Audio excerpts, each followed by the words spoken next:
La Suprema Corte de Justicia de la Nación declaró como inconstitucional la reforma eléctrica promovida por el presidente López Obrador de 2021. Nada más que hay que decir una cosa. El declararlo inconstitucional es nada más que otorgó un amparo, ¿sale? Y fue la segunda sala de la Corte.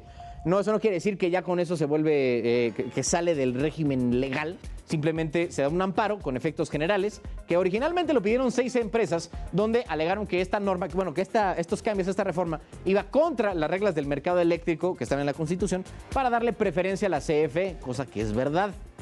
El presidente ya adelantó que va a enviar en su paquete de reformas una iniciativa que garantice que va a existir la CFE, o sea, yo no veo cuál es la necesidad, y que así la compañía estatal tenga una participación a fuerzas del 54% del mercado, mientras que el resto tenga el 46%.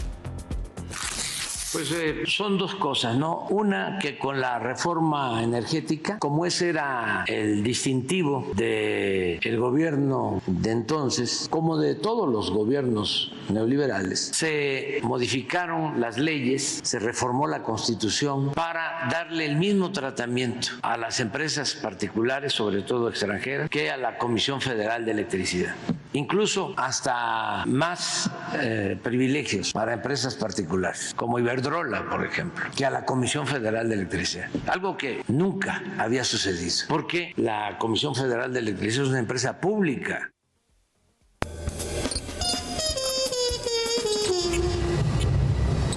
Bueno, nada más antes de presentar a Víctor y que sea empresa pública, ¿qué la vuelve mejor o cuál es el problema? O sea, la gran bronca con Andrés es que luego él cree que todo lo público es mejor por default, ¿no? Y olvida que las empresas públicas son tremendamente ineficientes, güey. La neta.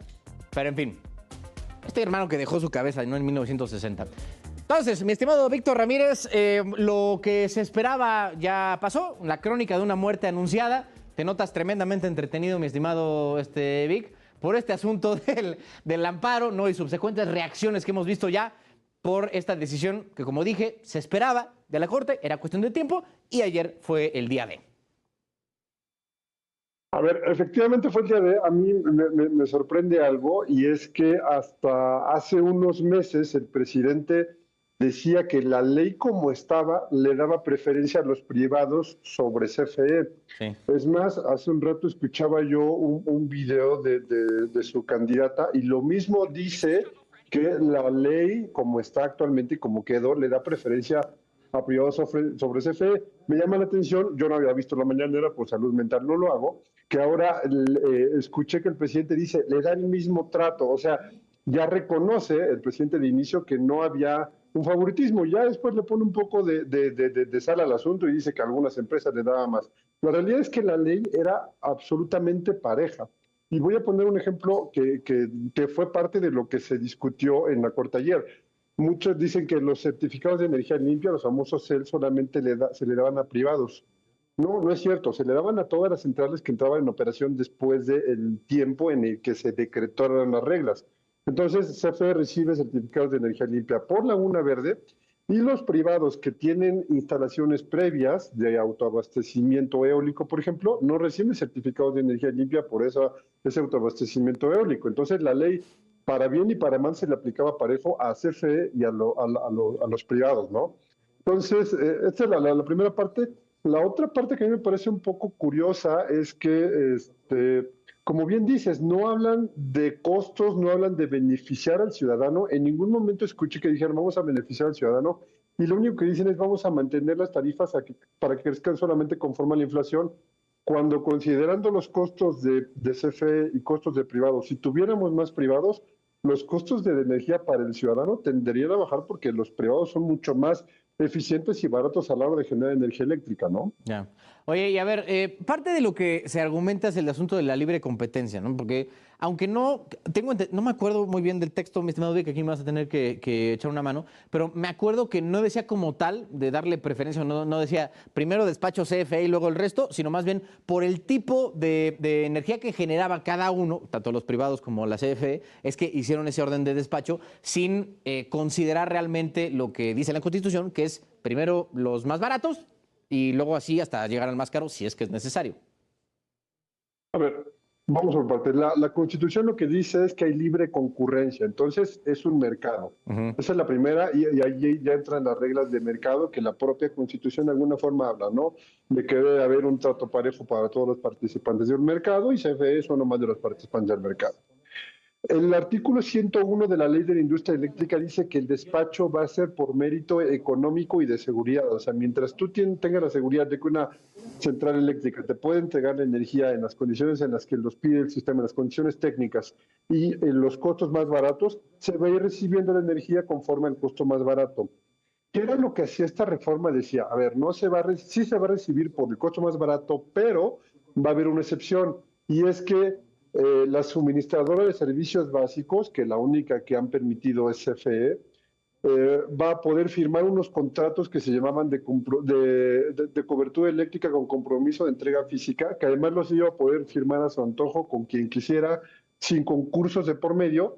Y entonces, esas centrales que firmaran estos contratos de cobertura eléctrica con compromisos de entrega física iban a tener prioridad en el mercado. En otras palabras, a una empresa que contrataba energía eléctrica de otras, le estabas dando el poder de decidir a quién se le recibiera en el mercado de forma discrecional además, porque insisto, ya no obligabas a CFE Suministro Vacío, que es la que nos vende la energía, de comprar en subastas, sino que a su antojo podía contratar y entonces se le daba esa preferencia. ¿Quiénes terminábamos afectados? Pues los mexicanos que no teníamos en las reglas garantizado que el costo más bajo fuera el que se nos ofreciera y se nos entregara en nuestro servicio eléctrico, ¿no? Ya, entonces era más un tema como de discrecionalidad, ¿no? O sea, de yo le voy a comprar a quien se me dé la regalada gana, obviamente pues, siendo CFE, pues me compro a mí mismo y el resto, pues ya si lo es necesario, pues voy viendo de dónde lo saco. Es correcto, y para que la gente tenga una idea, hay momentos en los que los costos con la misma tecnología, los costos de CFE pueden ser el doble, y si no diferenciamos por tecnología, hay ocasiones en los que los costos de CFE podrían ser hasta 10 veces más grandes. El problema es que no podemos hablar de eso porque no es lo mismo una turbogás, por ejemplo, que puede tener costos de mayores a 5,000 pesos por megawatt hora en algún momento que una solar que tiene condiciones distintas de operación en el mercado. Pero sí, en general, con la misma tecnología CFE era en promedio el doble de caro que los privados, ¿no? Ya. Oye, y estas empresas que estuvieron amparándose, pues todas ya evidentemente se vieron afectadas y el efecto del amparo, como es general, ¿no? Pues aplicará para todas y todas ya podrán, pues no sé, o sea, seguir operando con las reglas anteriores, que es ahí donde sí se respeta este despacho ¿cómo se llama? Por más barato a más caro, ¿no? Por mérito económico, por Ajá, mérito económico. así. Hay un punto clave muy importante que decir. Más o menos 3 días después de que se decretó, se publicó en el Diario Oficial de la Federación la reforma a la ley de la industria eléctrica, un par de jueces otorgaron suspensiones provisionales que después se volvieron definitivas. ¿Esto qué quiere decir? La ley de la industria eléctrica en los hechos jamás se pudo aplicar y se mantuvo suspendida hasta el día de ayer, que ya técnicamente está muerta, aunque no hay una declaratoria de inconstitucionalidad, como bien lo decía. La realidad es que ya se declaró que es contraria al espíritu de la Constitución y pierde vigencia esta, ¿no? Ya. Oye, pues hay que seguirle dando. Y ya, evidentemente, el asunto ya. Ahora se va a retomar, ¿no? Según lo que dice Andrés, esta perorata, ¿no? De mantener el 54% del mercado. Pero aún así, o sea, hasta teniendo las plantas estas que según estaba por comprar, o no sé si ya se concretó la compra de las plantas de Iberdrola, pues tendría mucho más capacidad de generación, ¿no? Vic, que el 54%. ¿O no? Entiendo que sí se queda por ahí del 56%, pero Ok. voy a poner algo para que la gente entienda por qué puede ser grave esto. ¿Qué pasa si en algún momento alguna de estas plantas entra en mantenimiento, que es algo absolutamente normal, Sí. y entonces resulta que el Estado no puede garantizar el 54% de suministro o de generación? Entonces, el operador del mercado, si una reforma de este tipo pasara, tendría de dos sopas. O genera un apagón en una parte del país para no violar la Constitución, o viola la Constitución recibiendo energía de privados. Es obviamente una reforma muy absurda ponerle un tope a la generación privada que podría llevar a aspectos como este, y pues si de repente no hay la capacidad suficiente, pues generas un apagón. O la otra es, Si alguien quiere invertir para generar más energía, no puede hacerlo porque va a rebasar ese umbral del 46%, entonces vas a quedar atado a las posibilidades del Estado para crecer el sistema eléctrico, lo cual es un absurdo y terminaría lo que está pasando ahorita, que la demanda está creciendo 10% de un año a otro y la generación está creciendo por ahí del 2 o 3%, ¿no? O tal vez menos. Sí. No, y es un despropósito absoluto. Digo, por algo la rechazaron en algún punto, más allá de asuntos políticos. Porque sí es un despropósito tremendo, ¿no? O sea, si no puedes garantizar realmente más del 56% o 54% constantemente, pues no tiene sentido, güey. Además de que sí, bloquear el tema o limitar en este caso la inversión privada se vuelve ridículo, más allá, sabiendo que yo no sé tú, pero yo no conozco una sola empresa pública que sea realmente eficiente y genere pues, varias utilidades constantemente. La realidad es que casi por diseño no sucede así. El problema de una empresa pública es que tiene una serie de intereses políticos con los cuales cumplir y eso la lleva a ser sumamente ineficiente.